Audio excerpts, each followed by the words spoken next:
కిరణ్ కొడుకు ఏ పార్టీ అండి? కిరణ్ కొడుకు ఏ పార్టీ అండి? మీరు నికాసైన కాంగ్రెస్ నాయక జీవన్ రెడ్డి గారు.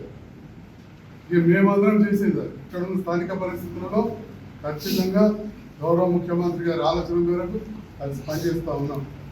మరి అన్నీ కూడా కొంత మీకు చెప్తే బాధ అనిపిస్తుంది. మీరు మా గురించి బ్రీడ్ మాట్లాడతారు. వైఎస్ఆర్సీపీ నుంచి, బహుజన సమాజ్ పార్టీ నుంచి, సిపిఎం, తెలుగుదేశం, కాంగ్రెస్ ఎవరైనా తీసుకొచ్చిందా మీరు? మరి ఎంతమంది సంస్థానం చేసింది మీరు? ఇంతమంది అవసరం ఉండేనా? అబ్సల్యూట్ మెజారిటీ ఇచ్చింది కదా 85 మందితోటి. ఆ టైంలో కూడా మీకు సబ్దామా, సుధీర్ రెడ్డి గారు వీళ్ళందరూ అవసరం ఉండేనా? ఏం మేమన్నా ఎంట లేకుండా ఇంటిమా? దేని తప్ప దేంట్లో ఆలోచించబడ్డామని చెప్పి అప్పుడప్పుడు మాట్లాడుతున్నారు. ఇలా జైత్యాల జీవన్ రెడ్డి గారిని స్వాగతిస్తూ పేద సభ పెడుతున్నారు. జీవన్ రెడ్డి గారికి జైత్యాల నియోజకవర్గాల్లో 2009లో ఎక్కడ మెజార్టీ రాలే.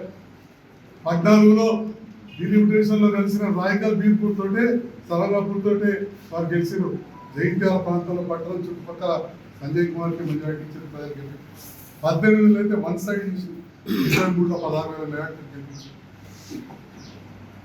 ప్రభుత్వం పోయిన తర్వాత నేను ఫామ్ హౌస్ పోయినా. ఎన్నడూ మీ దగ్గరికి ఏం లాలచి వల్లే. పెద్దలు కేసీఆర్ గారు అయితే అందరికీ గౌరవం తెలంగాణ రాష్ట్రం.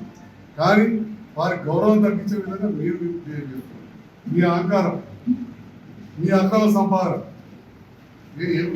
పూర్తి చిరోలో కాదు. నాకెవరో ఎప్పుడు మీకు క్రియేట్ కావాలంటే మీ నాన్నగారు, అంతకంటే ముందు మా నాన్నకి క్రియేట్ కాదు, అంతకంటే ముందు మా మామకి క్రియేట్ కాదు.